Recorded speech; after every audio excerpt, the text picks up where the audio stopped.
കാളെ വാള അല്ലേ? നല്ല ടേസ്റ്റാ, പക്ഷെ കഴിക്കുമ്പോ ശ്രദ്ധിച്ചിട്ടില്ലെങ്കിൽ എണ്ണാക്കിൽ മുള്ളല്ലേ? അപ്പൊ ഇന്നത്തെ ചോറും കൂട്ടാൻ നോക്കിയാലോ. അപ്പൊ ഈ മീൻ തിന്നുമ്പോ ഇതേപോലെ മുള്ളൊക്കെ പെറുക്കിയെടുത്ത് തിന്നാനാട്ടോ, അല്ലെങ്കിൽ ചങ്ക കൊടുങ്ങുന്നവൻ പറയണത്.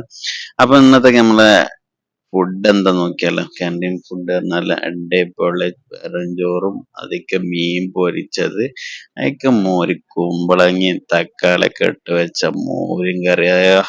ഓരോ സംഭവം പിന്നതാ നമ്മളെ കൈപ്പക്ക പേരി കേട്ടോ.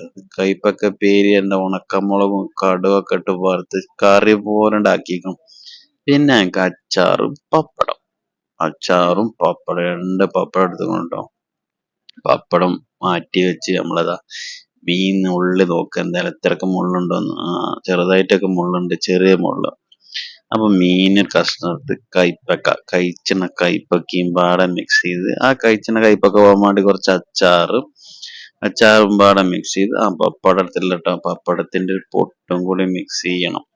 പപ്പടത്തിന്റെ പൊട്ടും കൂടി മിക്സ് ചെയ്താൽ ആ കൈപ്പക്കന്റെ കയ്പ് പോയി കിട്ടും. അപ്പൊ അടിപൊളിയായിട്ട് സംഭവം മിക്സ് ചെയ്തേക്കുമ്പോ. അപ്പൊ ഇഷ്ടപ്പെടാൻ ലൈക്ക് ചെയ്യുക, ചാനൽ സബ്സ്ക്രൈബ് ചെയ്യാൻ മറക്കരുത്. അപ്പൊ സപ്പോർട്ട് ചെയ്യാൻ മറക്കരുത്. അടുത്തൊരു കിട്ടില്ല വീഡിയോ ആയിട്ട് കാണും വരെ ഓക്കെ ബൈ.